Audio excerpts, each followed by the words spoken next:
Welcome to bird media. నేను Vaishnavi. AP రాజకీయాల్లో కీలక పరిణామాలు చోటు చేసుకుంటున్నాయి. వైఎస్ జగన్మోహన్ రెడ్డి గత కొన్నాళ్లుగా తాడేపల్లి నివాసాన్ని దూరంగా ఉంచి ఇంకా బెంగళూరులోనే ఎక్కువ సమయం గడుపుతున్నారు అన్న వార్తలు అందరికీ తెలిసిందే. అయితే ఖచ్చితంగా జగన్ తాడేపల్లి ప్యాలెస్లో ఉన్నా లేకపోతే ఎక్కడికున్నా కూడా ప్రతి వారం తాడేపల్లి ఖచ్చితంగా వస్తారు. అక్కడ మంగళ బుధవారాల్లో కీలక సమావేశాలు నిర్వహిస్తారు. గురువారం వీటన్నిటి చర్చలపైన మీడియాతో మాట్లాడి ఆయన షెడ్యూల్ అయితే మొత్తంగా ఇదే నడుస్తూ ఉండేది.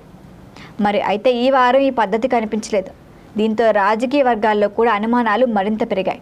ఇక పార్టీ వర్గాల సమాచారం ప్రకారం బెంగళూరులోనే జగన్ వరుసగా రహస్య సమావేశాలు నిర్వహిస్తున్నారట. ఉత్తరాది రాష్ట్రాలకు చెందిన కొందరు ప్రముఖులు వ్యూహకర్తలతో చర్చలు కూడా అక్కడే జరుపుతున్నట్లుగా ప్రచారం నడుస్తోంది. అంతేకాకుండా ఏపీకి చెందిన కొందరు కీలక అధికారులు కూడా బెంగళూరులో ఆయన్ను కలిసినట్లుగా వార్తలు వస్తున్నాయి. అయితే ఈ దాగుడు మూతల సమావేశాలు అసలు ఎజెండా ఏంటి, ఏవైనా నడిపిస్తున్నారా అన్న దానిపై స్పష్టత రాకపోవడంతోనే ఊహాగానాలు పెరుగుతున్నాయి. మరి ఇదే సమయంలో జగన్కు సంబంధించిన పెండింగ్లో ఉన్న పాత కేసులు మళ్లీ వేగంగా సంతరించుకుంటున్నాయి.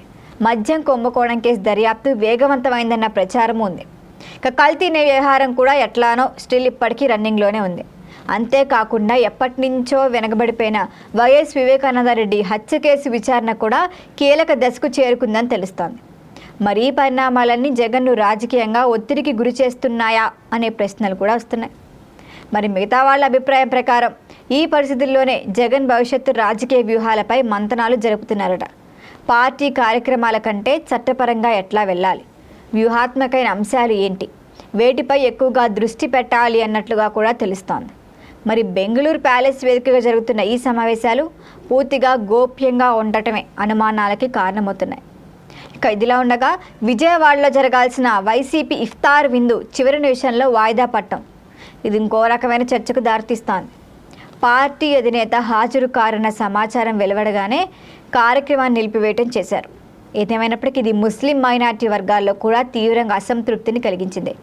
రంజాన్ మాసంలో ఇఫ్తార్ విందు ఖచ్చితంగా రాజకీయంగా సామాజికంగా ప్రాధాన్యమైన కార్యక్రమం. మరి అలాంటి కార్యక్రమానికి ఆయన హాజరు కాకపోవటం, అసలు ఎందుకు రాలేకపోతున్నారని ప్రత్యక్షంగా చెప్పకపోవటం, వాటి వెనుక ఉన్న ప్రత్యేక కారణం అసలేంటివన్నీ అన్న ఆలోచనలు కూడా ప్రజల్లో వస్తోంది. ఖచ్చితంగా వైసీపీకి ముస్లిం సంప్రదాయ ఓటు బ్యాంక్ ఉన్న నేపథ్యం. మరి ఈ పరిణామం పార్టీ శ్రేణుల్లో కూడా గందరగోళాన్ని క్రియేట్ చేస్తోంది. జగన్ ఎప్పుడు అందుబాటులోకి వస్తారో స్పష్టత లేకపోవడంతో కార్యకర్తలు కూడా జనాలకు ఏం చెప్పాలన్న అయోమయంలో ఉన్నారు. ఈ తాడేపల్లిలో చురుకుదనం లేకపోవటం, బెంగళూరులోనే గోప్యంగా సమావేశాలు జరగటం, ఇవన్నీ కలిపి పార్టీలు అంతర్గతంగా ఏదో జరుగుతోందన్న భావన కూడా బలపరుస్తున్నాయి. మొత్తానికి జగన్ బెంగళూరులో గడుపుతున్న సమయం వెనుక నిజమైన కారణం ఏంటి? అయితే ఇది కేవలం చట్టపరమైన వ్యవహారాలకే పరిమితమా, లేకపోతే నిజంగానే భవిష్యత్తు రాజకీయ సమీకరణాల కోసం వేసే వ్యూహాత్మక అడుగా? ఇఫ్తార్ విందు వాయిదా, ఈ రహస్య సమావేశాలు, దర్యాప్తులు ఇవన్నీ కలిపి కొత్త చర్చకు దారితీశాయి. అసలు నిజమేంటో తెలిసేది ఎప్పుడో. మరి దీనిపైన జగన్ ఏమన్నా నోరిప్పుతారేమో చూడాలి. దీనిపైన మరిన్ని అప్డేట్ల కోసం చూస్తూనే ఉండండి బర్డ్ మీడియా.